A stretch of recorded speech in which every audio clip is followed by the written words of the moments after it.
Well, we don't actually purposely ghost you. Well, we there are multiple reasons where a recruiter kind of lose touch with their candidate. Let's look at a few reasons as to why. So the first reason is generally happens when a candidate faces the interview and being rejected. So we recruiters, we kind of feel bad to say, you're rejected. So we kind of tend to take the easy route of, not getting in touch, or you could call it ghosting. I personally don't recommend this. I try to keep myself up with all my candidates, and regardless of the outcome of the interview, so I try to give them the feedback. And I also advise my fellow recruiters to do the same, for many reasons. One is you are kind of giving a feedback for the candidate for the interview that he faced with the organization, which is very important.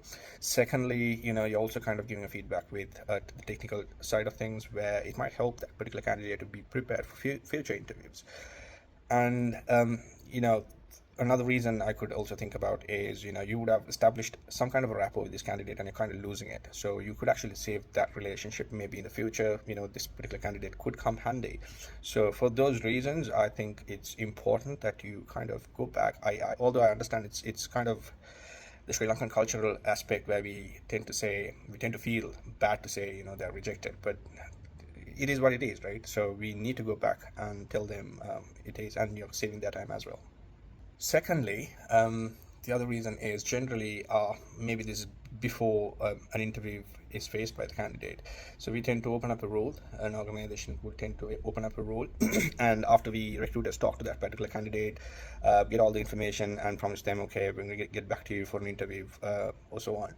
And then suddenly the organization decides that the role goes on hold. So at this point, um, again, just something very similar to the first reason, we feel bad, to say, we kind of give some kind of hopes, and then all of a sudden we're saying, we don't have the role anymore.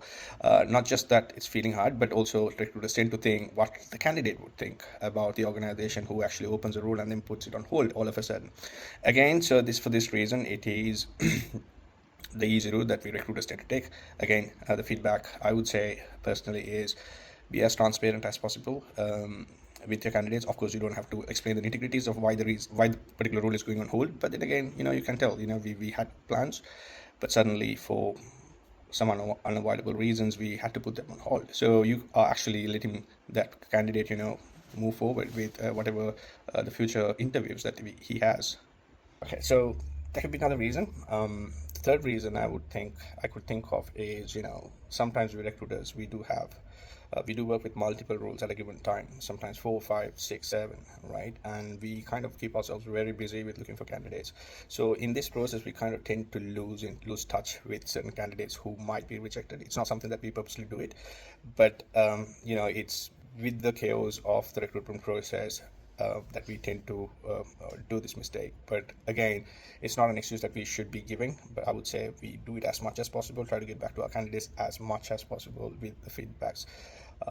Yeah, so from a recruiter's point of view, the plate is full. They keep looking for more people and more people for the candidates, for the roles that we have. So yeah, that's another reason I could actually think of.